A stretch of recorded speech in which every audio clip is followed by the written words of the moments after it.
Hello everyone, welcome on my channel study 100.1 पर। तो आज का हमारा टॉपिक होने वाला है 1857 की क्रांति।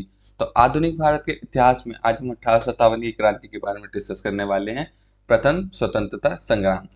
तो आज हम इस वीडियो में पढ़ेंगे कि 1857 की क्रांति कैसे हुई, इसके स्वरूप क्या थे और एंड में इसका परिणाम क्या रहा था। तो सभी के बारे में हम डिस्कस करेंगे। तो चलिए आगे बढ़ते हैं।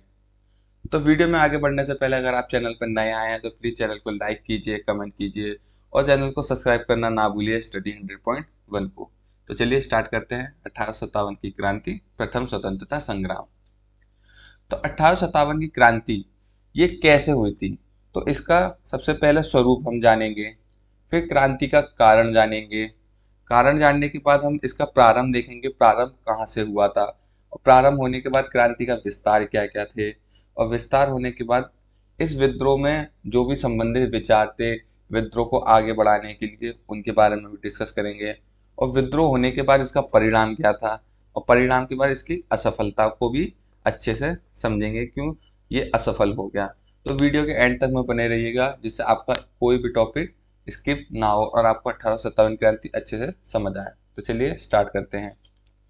तो 1857 की क्रांति के समय इंग्लैंड की महारानी कौन थी? महारानी विक्टोरिया वहां की महारानी थी। और प्रधानमंत्री कौन थे? प्रधानमंत्री थे पामस्टन, इंग्लैंड के प्रधानमंत्री थे। और भारत के गवर्नर जनरल कौन थे? उस समय लॉर्ड कैनिंग भारत के गवर्नर जनरल थे। ठीक है। 1857 के विद्रोह की योजना भारत के बिठूर कानपुर में तैयार की गई, जिसमें नाना साहब और अजीमुल्ला खान थे। तो याद रखिएगा, 1857 का विद्रोह था, इसकी योजना कहाँ पर तैयार की गई थी? बिठूर कानपुर में तैयार की गई थी, जिसको तैयार करने में सहायता किसने की थी? नाना साहब और अजीमुल्ला खान ने इसको तैयार किया था। इसके बाद अजीमुल्ला खान लंदन गए और वहां रह रहे भारतीयों से भी समर्थन प्राप्त करने लगे थे। ठीक है, वहां से भी उन्होंने समर्थन प्राप्त किया। तो 1857 के विद्रोह का प्रतीक क्या था? कमल का फूल और रोटी। याद रखिएगा, मोस्ट इम्पोर्टेंट है कि विद्रोह का प्रतीक पूछ लेता है तो कमल का फूल और रोटी आपको अच्छे से याद रखना है। तो विद्रोह हरे रंग के झंडे का प्रयोग किया गया था। विद्रोह में क्या किया गया था? हरे रंग के झंडे का प्रयोग किया गया था। तो एक बार हल्के से रिवाइज कर लेते हैं। 1857 की क्रांति का योजना कहाँ बनी थी? बिठूर कानपुर में, जिसकी अध्यक्षता एक प्रकार से किसने की थी? नाना साहब और अजीमुल्ला खान ने की थी। इसके बाद अजीमुल्ला खान कहाँ चले गए थे? लंदन जाकर वहां रह रहे भारतीयों से समर्थन प्राप्त किया। विद्रोह के प्रतीक क्या था? कमल का फूल और रोटी, और इसको हरे झंडे से इसको शुरू किया गया था। अब बात कर लेते हैं हम 1857 के विद्रोह का स्वरूप। ठीक है। तो अनेक ब्रिटिश इतिहासकार इसे सैनिक विद्रोह कहते हैं, मुस्लिम षड्यंत्र कहते हैं, तथा लोगों को ईसाई धर्म करवाने के लिए जो विद्रोह था उसको माना जाता है। अनेक इतिहासकार इसे भारत की स्वतंत्रता के लिए लड़ा गया प्रथम स्वतंत्रता संग्राम या राष्ट्रीय आंदोलन भी कहते हैं। तो जो भारतीय इतिहासकार हैं वे इसे क्या कहते हैं? प्रथम स्वतंत्रता संग्राम या राष्ट्रीय आंदोलन कहते हैं। यह पूर्णतः राष्ट्रीय आंदोलन नहीं था, क्योंकि राष्ट्रीय भावना से सभी लोग प्रेरित भी नहीं थे। फिर भी यह राष्ट्रीय आंदोलन का प्रथम चरण था, क्योंकि सभी का उद्देश्य भारत में ब्रिटिश शासन से को निकालना था, वहां ब्रिटिश शासन को उखाड़ फेंकना था। तो एक तरीके से इसे राष्ट्रीय भावना या राष्ट्र के प्रति इसे प्रथम स्वतंत्रता संग्राम या राष्ट्रीय आंदोलन भी कहा जाता है। तो अब बात करते हैं हम इसके कारण की। तो 1857 विद्रोह के कारण क्या क्या थे? तो सबसे पहला है इसमें हमारा राजनीतिक कारण। तो विद्रोह का कारण में सबसे पहला कौन सा है? राजनीतिक कारण। तो मुगल सम्राटों के अधिकारों का ह्रास था इसमें। तो डलहौजी ने क्या किया था? डलहौजी ने 1856 में अवध के शासक वाजिद अली शाह पर कुप्रशासन का आरोप लगाकर अवध को अंग्रेजी साम्राज्य में मिला लिया और अवध के नवाब वाजिद अली शाह को कलकत्ता निर्वासित कर दिया। अब इसने क्या किया? जो अवध के नवाब थे वाजिद अली शाह पर कुप्रशासन का आरोप लगाकर उसे कहाँ भेज दिया? उसे कलकत्ता में बंदी बनाकर भेज दिया। और लॉर्ड डलहौजी ने भारतीय नरेशों को पुत्र थे उनको गोद लेने से क्या कर दिया? मना कर दिया और राज्य हड़प नीति को लागू कर दिया था।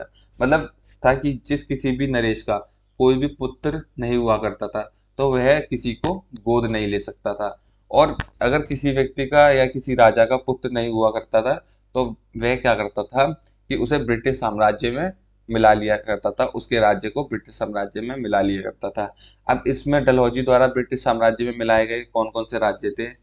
सबसे पहला था सतारा, फिर संबलपुर, जैतपुर, बघात, झांसी, उदयपुर। इन सभी को राज्य हड़प नीति के द्वारा ब्रिटिश साम्राज्य में मिला लिया गया था और नाना साहब की पेंशन बंद कर दी गई थी। याद रखिएगा, मुगल ये जो थे राजनीतिक कारण में नाना साहब की पेंशन बंद कर दी गई थी इसमें। ठीक है, तो अब आगे चलते हैं। दूसरा है आर्थिक कारण। यहाँ अंग्रेजों की भू राजस्व नीति के कारण लोगों का अत्यधिक शोषण हुआ और उनकी आर्थिक नीतियों के कारण अकाल और महामारी पैदा हुई, जिसमें सर्वाधिक संख्या में लोगों की मृत्यु हो गई थी। ठीक है, अब भू राजस्व नीति क्या थी? मान लीजिए कि जो भी भूमि पर कर लगता था उसको इन्होंने क्या कर दिया? दुगना कर दिया। अब किसी कारणवश वर्षा ना होने के कारण, सूखा पड़ जाने के कारण वहां पर खेती नहीं हो पाती थी, तो तब भी ये क्या करते थे? उनसे कर वसूला करते थे। तो उस कारण के क्या था, वहाँ अकाल और महामारी हो गई, जिससे कई संख्या में लोगों की मृत्यु होने लगी थी। अगला है सामाजिक एवं धार्मिक कारण। तो अंग्रेज भारतीयों का बहुत अपमान करते थे, यह भारतीयों को नस्ली गालियां भी देते थे। तो एक अधिकारी एडवर्ड के अनुसार उसका क्या कहना था कि हमारा भारत में अधिकार करने का उद्देश्य लोगों को ईसाई बनाना है। तो जो एक अंग्रेज अधिकारी था एडवर्ड, उसका क्या कहना था कि हमारा भारत में अधिकार करने का क्या उद्देश्य है कि भारत के लोगों को ईसाई बनाना। तो 1850 ईस्वी में लैक्स लॉ की कानून यानी धार्मिक अयोग्यता संबंधी कानून पारित किया गया। इसके अनुसार जो हिंदू ईसाई धर्म स्वीकार करेगा उसे पैतृक उत्तराधिकारियों से वंचित नहीं किया जाएगा। मतलब जो भी उसके अधिकार थे और जो भी पैतृक उत्तराधिकारी थे उन्हें उनसे वंचित नहीं किया जाएगा। अगर वह ईसाई धर्म नहीं स्वीकार करेंगे तो उनके सभी अधिकारों को नष्ट कर दिया जाएगा। ये थे इसके सामाजिक एवं धार्मिक कारण। अगला है सैनिक कारण। तो भारतीय सेना में 2,38,000 भारतीय सैनिक व 45,000 यूरोपीय सैनिक थे। तो जो भारतीय सेना थी उसमें कितने सैनिक थे? 2,38,000 भारतीय सैनिक व 45,000 यूरोपीय सैनिक थे, जिसमें भारतीय सैनिकों की संख्या अधिक थी। सैनिकों में असंतोष का सबसे बड़ा कारण भेदभाव की नीति था। क्या था? भेदभाव की नीति क्या थी? तो जो 1854 ईस्वी में डाकघर सुधार अधिनियम पारित हुआ, इसके द्वारा सैनिकों की निःशुल्क डाक सेवा समाप्त कर दी गई थी। अब आपको समझ आ रहा होगा कि जो सैनिकों में असंतोष का कारण क्या था? भेदभाव की नीति थी। तो उसका कारण क्या था? जो डाकघर अधिनियम पारित हुआ था, इसमें जो सैनिकों को जो निःशुल्क डाक सेवा दी जाती थी वह क्या कर दी गई? समाप्त कर दी गई। अब जो भी सैनिक डाक भेजेगा उसे कुछ ना कुछ पैसा देना होगा। तो ये सैनिकों में एक भेदभाव की नीति शुरू हो गई थी। ये किसके लिए की गई थी? ये भारतीय लोगों के लिए, भारतीय सैनिकों के लिए की गई थी। अगला है केनिन सरकार ने सामान्य सेवा भर्ती अधिनियम 1856 ईस्वी में पारित किया है, जिसमें सैनिकों में असंतोष फैल गया। अब क्या कर दिया इसने? सरकार ने कि एक अधिनियम पारित किया जिसे सामान्य सेवा भर्ती अधिनियम 1856 कहा गया। अब इसमें सेना को जो भर्ती करने के कड़े नियम बना दिए गए थे। ठीक है, तो ये थे इसका सैनिक कारण। अब बात करेंगे तात्कालिक कारण, जिसके कारण यह विद्रोह और आगे बढ़ गया। तो 1856 में ब्रिटिश सरकार के ने सैनिकों को ब्राउन बेस्ड बंदूक की जगह न्यू एनफील्ड राइफल का प्रयोग किया, जिसमें चर्बी युक्त कारतूस लगी थी, जिसे दांत से खींचना पड़ता था। अब आपको ये इमेज में दिख रही होगी, जो ये राइफल है ये कैसी है? इनफील्ड राइफल है। कैसी है? इनफील्ड राइफल है। जो ये राइफल है ये कैसी है? इनफील्ड राइफल है। और इसको किसकी जगह रिप्लेस किया गया था? बेस्ड बंदूक की जगह, जो ब्राउन बेस्ड राइफल थी, ठीक है, इसकी जगह से रिप्लेस किया गया था। अब इस राइफल में क्या था कि जो इसका कारतूस था उसे इसमें कैसे लगाया जाता था? उसे दांत से खींचकर पहले उसकी कारतूस को, उसकी चर्बी, उसको हटाया जाता था, जो उस पर चर्बी लगी होती थी, जिससे उसमें जंग न लगे कारतूस में। ठीक है, तो ये कैसी थी? चर्बी युक्त कारतूस था, उसे दांत से खींचना पड़ता था, उसके बाद उसे लोड किया जाता था। तो ये भारतीय सैनिकों में असंतोष का कारण यह भी बन रही थी। तो सर्वप्रथम बंगाल में अफवाह फैली कि इन कारतूसों में गाय व सुअर की चर्बी लगाई गई है। बाद में जब सरकार ने कारतूसों को मंगाना शुरू किया तो शक हकीकत में बदल गया। ठीक है, अब क्या था कि उसमें कुछ लोगों के धर्म के प्रति भी ये काफी नुकसान हो रहा था। तो इसका तात्कालिक कारण यही था। सर्वप्रथम बंगाल में स्थित दमदम के सैनिक में कारतूस के प्रयोग करने से इनकार कर दिया था। अब जो तात्कालिक कारण था, जो बंगाल में दमदम के सैनिक थे उन्होंने इस कारतूस का प्रयोग करने से इनकार कर दिया। तो 28 मार्च 1857 ईस्वी को बैरकपुर छावनी के 34वें रेजिमेंट के एक सिपाही मंगल पांडे चर्बी वाले कारतूस के विरोध में आगे आए और इन्होंने एडजुटेंट लेफ्टिनेंट बाग की गोली मारकर हत्या कर दी थी। अब इन्होंने इस विद्रोह में क्या किया था, जो एडजुटेंट लेफ्टिनेंट बाग है उसकी गोली मारकर हत्या कर दी। तो सर्जेंट हरिउसन को गोली मारकर घायल भी कर दिया था। तो जिस कारण मंगल पांडे को 8 अप्रैल 1857 ईस्वी को फांसी दे दी गई और यही विद्रोह में बदल गया। अब जो मेन विद्रोह था, जो मुख्य विद्रोह था, वो यहीं से आग बबूला होकर आगे बढ़ गया था। तो अब आपको अच्छे से समझ आ गया होगा जो इसका तात्कालिक कारण था, बाकी सभी कारणों में से मुख्य था, जिसमें चर्बी वाले कारतूस का प्रयोग किया गया था। अब बात कर लेते हैं विद्रोह की शुरुआत।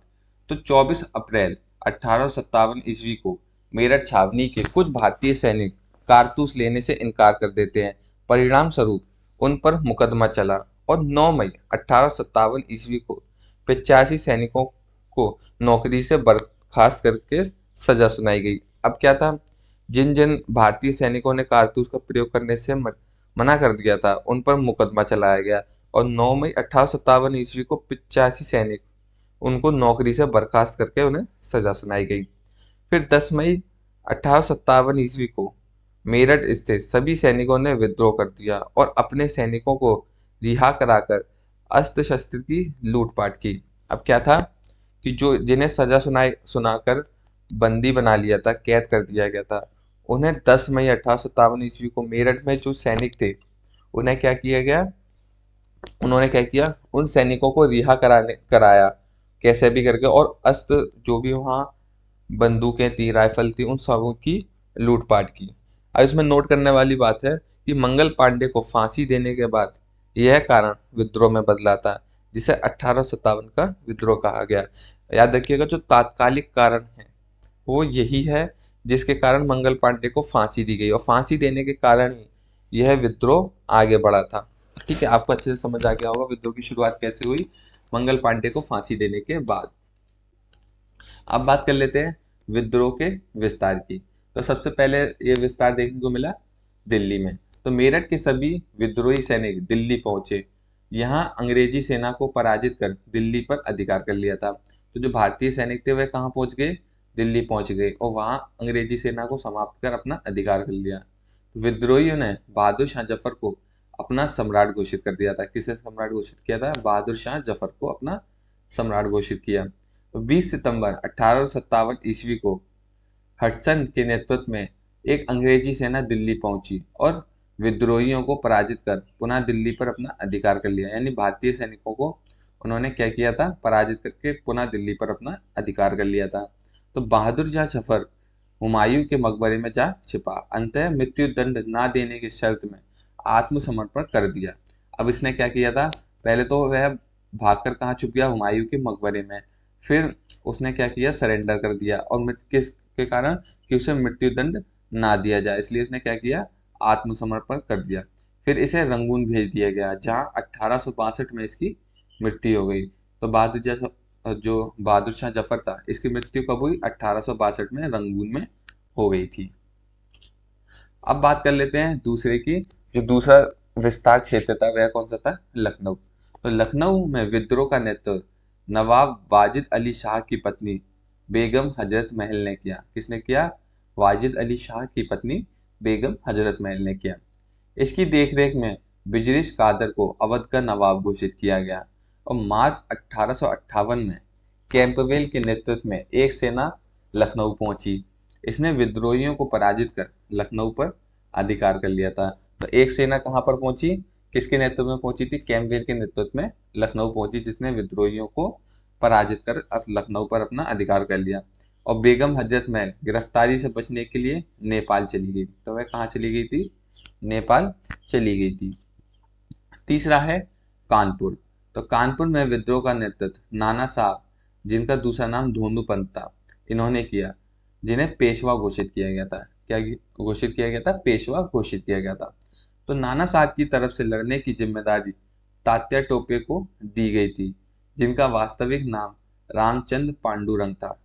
तात्या टोपे का जो वास्तविक नाम था क्या था, रामचंद्र पांडुरंग था। तो दिसंबर 1857 ईस्वी को कैंपबेल के नेतृत्व में अंग्रेजी सेना कानपुर पहुंची और फिर से कानपुर पर अंग्रेजी सेना ने क्या किया, अपना अधिकार कर लिया और विद्रोहियों को पराजित कर दिया। तो नाना साहब नेपाल भाग गए, जबकि तात्या टोपे गिरफ्तार कर लिए गए। अंत इनको भी फांसी दे दी गई। जो नाना साहब थे वे कहाँ चले गए, नेपाल, और तात्या टोपे को बंदी बनाकर क्या कर लिया गया, उन्हें फांसी दे दी गई। तो यहाँ पर क्या हुआ था, कानपुर का विद्रोह समाप्त हो गया था। अब बात कर लेते हैं झांसी के विद्रोह की। तो झांसी में विद्रोह का नेतृत्व गंगाधर राव की पत्नी रानी लक्ष्मीबाई ने किया, जो मार्च 1858 में किया गया था। तो मार्च 1858 में यूरोज के नेतृत्व में एक अंग्रेजी सेना कहाँ पहुंची थी, झांसी पहुंची थी। कब पहुंची थी, 1858 में यूरोज के नेतृत्व में एक अंग्रेजी सेना झांसी पहुंची। तो रानी लक्ष्मीबाई यूरोज से युद्ध किया, लेकिन कुछ गद्दारों के कारण यह पराजित हो गई थी। जो रानी लक्ष्मीबाई की सेना में कुछ लोग थे, उन्होंने गद्दारी की और अंग्रेजी सेना से जाकर मिल गए थे, जिस कारण रानी लक्ष्मीबाई यूरोज से हार गई थी। झांसी से रानी ग्वालियर पहुंची। जो झांसी की रानी लक्ष्मीबाई थी वह झांसी से कहाँ पहुंची, ग्वालियर पहुंची, और ग्वालियर के कुछ विद्रोहियों के सहयोग से इन्होंने ग्वालियर पर अधिकार कर लिया। पीछे से यूरोज अपनी सेना के साथ ग्वालियर पहुंचा और रानी के साथ युद्ध किया। तो कोटा एवं मोरार के युद्ध में रानी लक्ष्मीबाई वीरगति को प्राप्त हुई थी। जो रानी लक्ष्मीबाई थी, जो ग्वालियर के किले से क्या कर गई थी, उन्होंने कूद गई थी। वह उनका कूदने का कारण क्या था, वह अंग्रेजों के हाथों नहीं लगना चाहती थी, जिस कारण उन्हें वह अपने घोड़े समेत उस किले से कूद गई थी।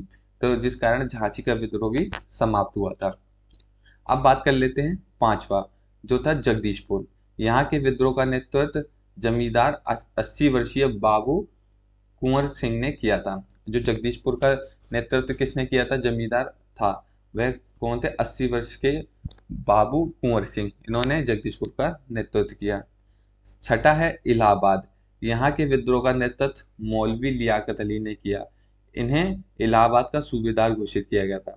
तो इलाहाबाद का नेतृत्व किसने किया था, मौलवी लियाकत अली। ठीक है। अब सातवां है फैजाबाद। तो यहाँ के विद्रोह का नेतृत्व मौलवी अहमदुल्ला शाह ने किया।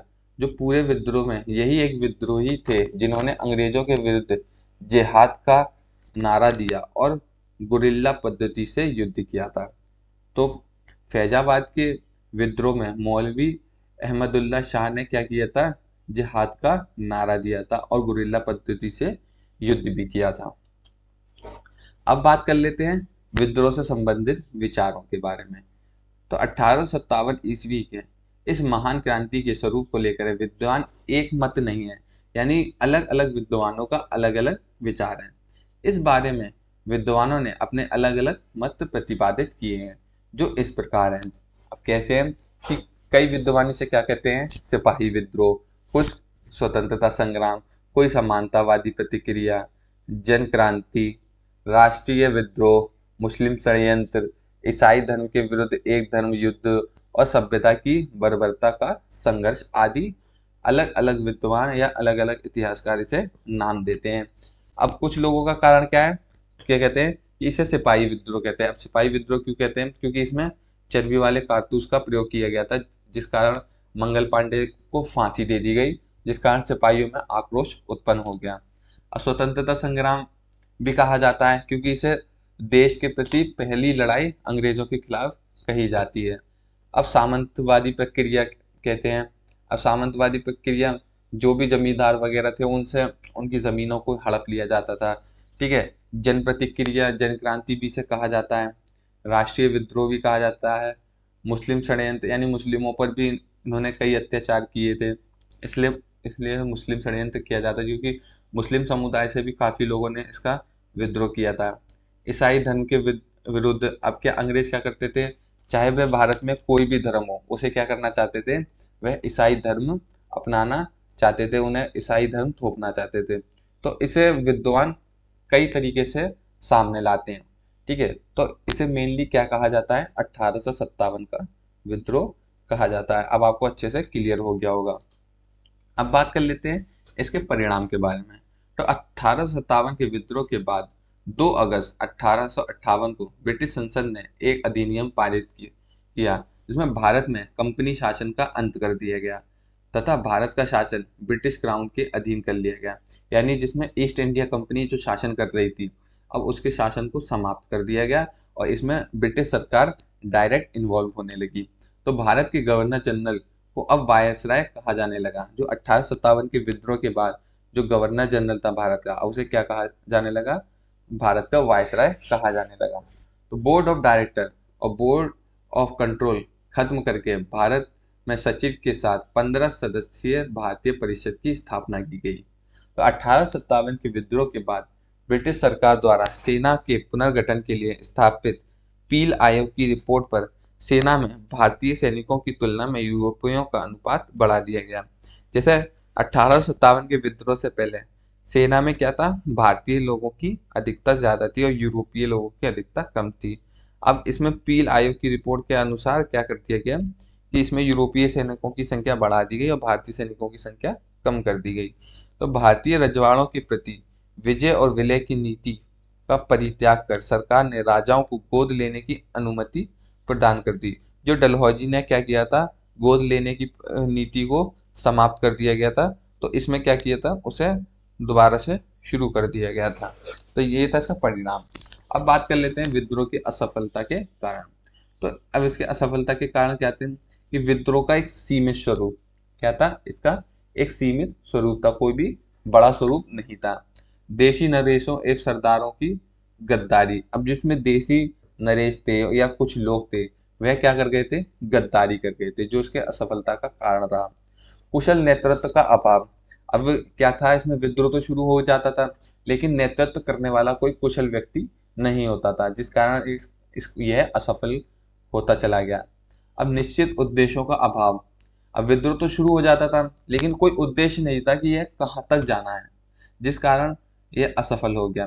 अब विद्रोहियों के पास जो सीमित साधन है, यह भी एक मुख्य कारण है, क्योंकि अधिकतर लोग निहत्थे डंडे इन्हीं से लड़ते थे और अंग्रेजों के पास क्या थी, नई तकनीकों की राइफलें बंदूकें थी, जिस कारण वह सीमित साधनों के कारण यह असफल हो गया। जन समर्थन का अभाव। हर किसी में राष्ट्र के प्रति भावना नहीं जाग रही थी, हर कोई इस विद्रोह को अपने हित के लिए ले रहा था, जिस कारण वह जन समर्थन इकट्ठा नहीं कर पा रहे थे। अगला है अंग्रेजी सेना का कुशल नेतृत्व। ठीक है, अब अंग्रेजी सेना क्या थी, वह ट्रेनिंग ली हुई थी, वह प्रशिक्षण ली हुई थी, जिस कारण वह कुशल नेतृत्व में आगे रही और विद्रोह को असफल कर दिया। तो ये थे 1857 के विद्रोह के कारण।